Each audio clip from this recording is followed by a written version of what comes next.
नमस्कार, खबरों की खबर में आपका स्वागत है। मैं हूं तृप्ति। कनाडा के प्रधानमंत्री जस्टिन ट्रूडो की एक तस्वीर सोशल मीडिया पर खूब वायरल हो रही है, जिसमें वो इंदिरा गांधी की तरह दिखाए जा रहे हैं। खास बात यह है कि भारत के लोग इस तस्वीर के साथ कनाडा के प्रधानमंत्री जस्टिन ट्रूडो को जबरदस्त तरीके से ट्रोल कर रहे हैं। लोग उन्हें हिपोक्रेट, दोगला, डिक्टेटर यानी तानाशाह और फासिस्ट जैसी उपाधियों से सम्मानित कर रहे हैं, जो उनकी हरकतें साबित भी कर रही हैं। वहीं भारत में लोग उनकी इंदिरा गांधी की तरह बनाई इस तस्वीर को लेकर उनकी तुलना उन इंदिरा गांधी से कर रहे हैं जिनके दामन पर भारत के लोकतंत्र को कुचलने के काले दाग हैं।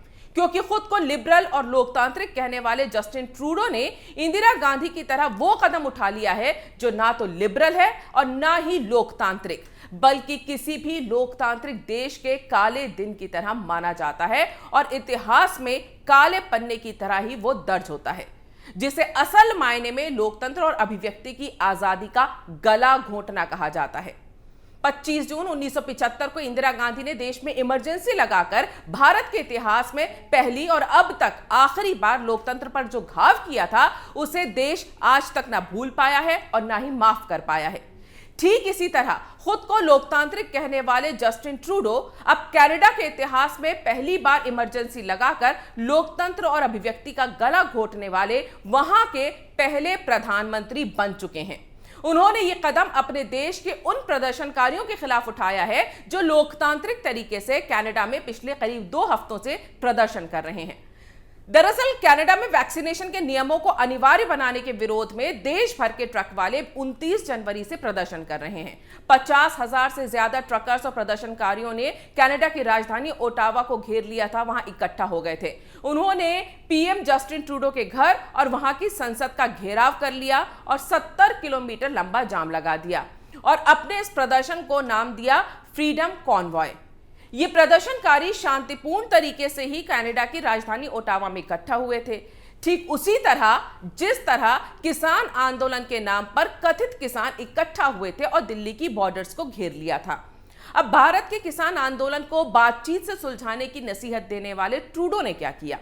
बातचीत तो दूर की बात है, वो तो प्रदर्शनकारियों को देखकर अपने परिवार के साथ घर से भाग गए और किसी गुप्त स्थान पर जाकर छुप गए। जबकि भारत के प्रधानमंत्री ना तो घर से भागे और ना ही बातचीत से पीछे हटे।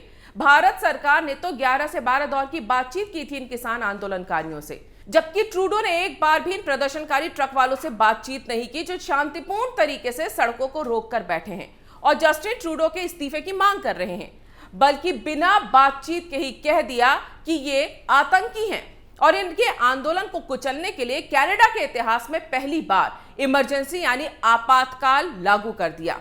मतलब अब प्रदर्शन करने वालों के खिलाफ कनाडा सरकार के पास ये शक्तियां हैं कि जो भी कोई ट्रक वाला रास्ता ब्लॉक करेगा उस पर न केवल जुर्माना लगाया जाएगा बल्कि उन्हें जेल भी भेज दिया जाएगा। इतना ही नहीं, इस इमरजेंसी के दौरान उन वित्तीय संस्थानों को बिना कोर्ट के ऑर्डर के फ्रीज कर दिया जाएगा जो इन प्रदर्शनकारियों को आर्थिक सहायता दे रहे थे।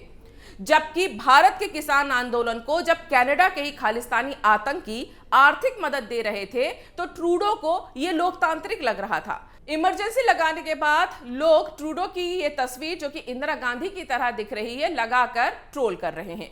एक यूजर ने लिखा है, इंदिरा ट्रूडो या जस्टिन गांधी। इतना ही नहीं, भारत के किसान आंदोलन को समर्थन देने वाले और अपने देश के ट्रक वालों के आंदोलन पर इमरजेंसी लागू करने वाले ट्रूडो से अब लोग सोशल मीडिया पर पूछ रहे हैं कि विरोध प्रदर्शनों के लिए कनाडा में क्राउड फंडिंग आतंकवाद है। इस बीच हमने खालिस्तानियों को बिना किसी कार्रवाई के राष्ट्रीय राजधानी में कानून और व्यवस्था को पूरी तरह से ध्वस्त करने के लिए उदारता पूर्वक धन दे दिया। कनाडा में तो आंदोलनकारियों के प्रदर्शन को 1 महीना भी नहीं हुआ है और वहां के प्रधानमंत्री जस्टिन ट्रूडो ने इसे कुचलने के लिए इमरजेंसी लागू कर दी। जबकि भारत में किसान आंदोलन के नाम पर 1 साल तक कथित किसान देश की राजधानी की बॉर्डर पर रास्ता रोककर बैठे रहे और भारत सरकार लोकतांत्रिक हल ढूंढती रही। उसके बाद भी जस्टिन ट्रूडो भारत को समझा रहे थे कि शांतिपूर्ण तरीके से निपटो। इसी पर सोशल मीडिया में एक यूजर लिखते हैं कि कनाडा में नाकेबंदी अवैध है, लेकिन जब भारत की बात आती है तो नई दिल्ली के राष्ट्रीय राजमार्ग को 1 साल के लिए ब्लॉक करना एक लोकतांत्रिक अधिकार और अभिव्यक्ति की स्वतंत्रता है। ये हिपोक्रेसी क्यों जस्टिन ट्रूडो? क्या ये केवल राजनीति और खालिस्तान को समर्पण है? यही नहीं, सोशल मीडिया पर इमरजेंसी लगाकर आंदोलन करने वाले प्रदर्शनकारियों को दबाने वाले ट्रूडो की तुलना हिटलर जैसे फासिस्ट से भी की जा रही है। भारत जैसे देश को लोकतंत्र का पाठ पढ़ाने का ड्रामा करने वाले जस्टिन ट्रूडो आज एक मिसाल बन गए हैं। मिसाल है उस फर्जी लिबरल चेहरे के जो डेमोक्रेसी का ज्ञान बांटता है और खुद पर जब आती है तो डिक्टेटर बन जाता है। मिसाल है हिपोक्रेसी की जो दूसरे देश को शांतिपूर्ण तरीके से निपटने के लिए लोकतंत्र का हवाला देकर बातचीत से हल निकालने की सलाह देता है, और जब खुद के देश में ऐसा आंदोलन होता है तो आंदोलनकारियों को जेल में ठूंसने के आदेश देकर उनकी अभिव्यक्ति की आजादी छीन लेता है। यह मिसाल है आतंकवादियों के हाथ का खिलौना बने एक प्रधानमंत्री की जो दूसरे देश में अराजकता फैलाने वाले आतंकियों के साथ खड़े होकर उनके एजेंडे से एक लोकतंत्र के लिए खतरा खड़ा करता है, लेकिन खुद के देश में लोकतांत्रिक तरीके से आंदोलन कर रहे प्रदर्शनकारियों को आतंकी बता देता है। दरअसल इस ट्रक आंदोलन ने जस्टिन ट्रूडो जैसे तथाकथित लिबरल समाज की पोल खोलकर रख दी है, जो अपने फायदे के हिसाब से लोकतंत्र और अभिव्यक्ति की आजादी की परिभाषा लिखते हैं। और भारत के लोग तो किसान आंदोलन के दौरान ट्रूडो की जबरन घुसकर ज्ञान देने की गुस्ताखी को माफ करने के मूड में फिलहाल नहीं है, क्योंकि ये वो जस्टिन ट्रूडो हैं जो कुछ महीने पहले ही भारत के किसान आंदोलन में अपनी टांग अड़ाकर भारत को ज्ञान दे रहे थे। ये वो जस्टिन ट्रूडो हैं जो भारत को बता रहे थे कि प्रदर्शन और अभिव्यक्ति की आजादी लोकतंत्र का हिस्सा है। ये वो जस्टिन ट्रूडो है जो भारत के किसान आंदोलन में खालिस्तानियों के इशारे पर अराजकता को बढ़ावा दे रहे थे, जो भारत को पाठ पढ़ा रहे थे कि शांतिपूर्ण प्रदर्शन को लोकतंत्र में बातचीत से हल करना चाहिए। जबकि भारत के किसान आंदोलनकारी कितने शांतिपूर्ण थे, ये पिछले साल 26 जनवरी को पूरी दुनिया ने देखा कि कैसे वो लाल किले पर तलवार लहराते हुए और भारत के झंडे का अपमान कर रहे थे, जिनके शांतिपूर्ण प्रदर्शन से दिल्ली पुलिस के सैकड़ों जवान घायल हो गए थे और पुलिस ने एक बार भी हिंसक तरीके से उन्हें रोकने की कोशिश नहीं की, जिनके आंदोलनकारियों ने सिंघू बॉर्डर पर तलवार से एक पुलिस वाले का हाथ काट दिया था, जिनके आंदोलनकारी खुलेआम देश के प्रधानमंत्री को मारने की धमकी दे रहे थे, जिनसे भारत सरकार ने 11 दौर की बातचीत की, लेकिन वो अपने राजनीतिक और खालिस्तानी एजेंडे के चलते आंदोलन चला रहे थे।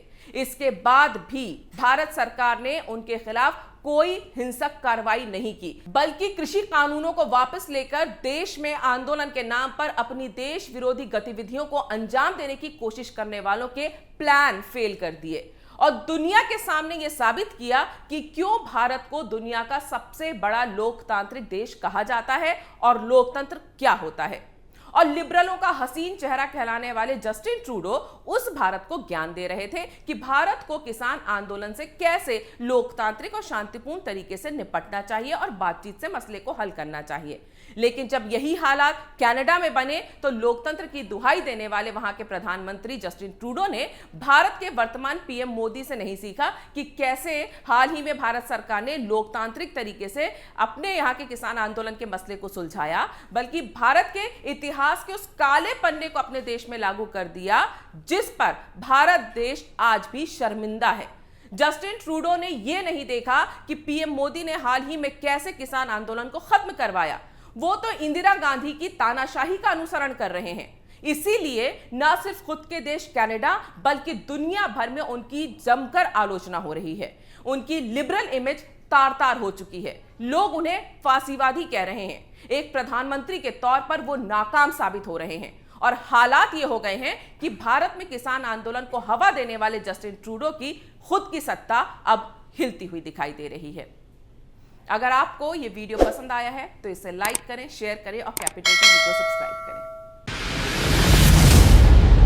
मैं राजनीति करता नहीं, पर राजनीति को बहुत गहरे तक समझता हूं।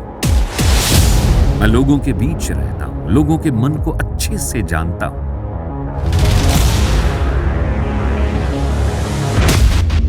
पब्लिक और पॉलिटिक्स की हर नब्ज को खूब पहचानता हूं। संघर्ष की सियासत से सत्ता के सिंहासन तक मैं हर खबर से खरा सच निकालता हूं। ना कोई दौड़, ना कोई race. Capital B, Uttar Pradesh.